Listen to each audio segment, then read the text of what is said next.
আজকে চিকেনের একটা নতুন রেসিপি নিয়ে এলাম। আশা করি আপনাদের ভালো লাগবে। এই শীতের মরশুমে এরকম একটা রেসিপি ভাত, রুটি, পরোটার সঙ্গে দারুণ যায়। এখানে আমি 500 গ্রাম চিকেন নিয়ে নিয়েছি। তার মধ্যে টক দই, 1 চামচ জিরে গুঁড়ো, 1 চামচ ধনে গুঁড়ো, 2.5 চামচ নুন, 1 চামচ চিনি দিয়ে চিকেনটাকে ভালো করে মশলার সাথে মাখিয়ে নেব।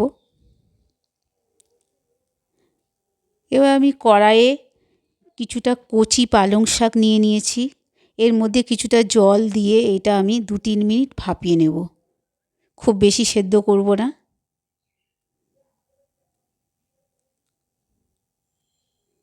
পালংটা আমার ভাপানো হয়ে গেছে। এবার আমি জল থেকে ছেঁকে তুলে নেব।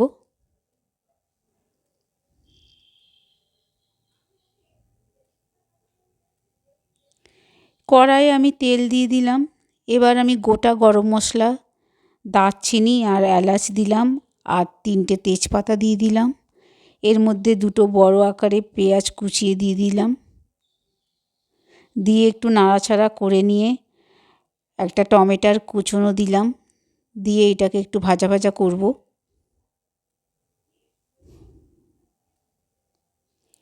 এখানে 1/2 চামচ রসুন বাটা, 1/2 চামচ আদা বাটা দিয়ে কষিয়ে নেব। এখানে 1 চামচ হলুদ গুঁড়ো, 1 চামচ লঙ্কা গুঁড়ো আর 1 চামচ রেড চিলি দিয়ে দিলাম। রেড চিলিটা দিলাম সুন্দর কালারটা আসার জন্যে। এবার একটু জল দিয়ে মশলাটাকে কষিয়ে নেব। ম্যারিনেট করা চিকেনটা আমি দিয়ে দিলাম মশলার সাথে, দিয়ে ভালো করে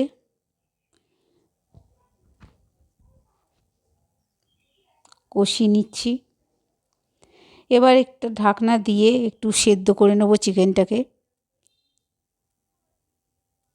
কেননা এখানে আমি জল দিইনি, যার জন্যে যে জলটা ছেড়েছে তার মধ্যে দিয়ে রান্নাটা হচ্ছে। অল্প জল দিয়েছি। এবার এখানে আমি যে ভাপানো পালংটা ছিল সেই পেস্ট করে নিয়েছিলাম, তার মধ্যে একটু লঙ্কা বাটা দিয়ে দিলাম। দিয়ে এবার চিকেনের মধ্যে দিয়ে দিলাম পেস্টটা। দিয়ে এটাকে এবার ভালো করে কষিয়ে নেব।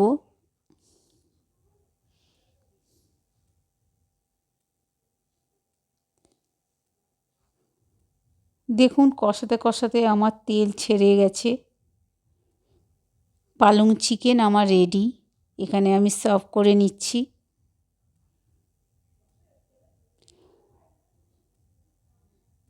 আপনাদের এই রেসিপিটা কেমন লাগলো আপনারা প্লিজ কমেন্টে জানাবেন।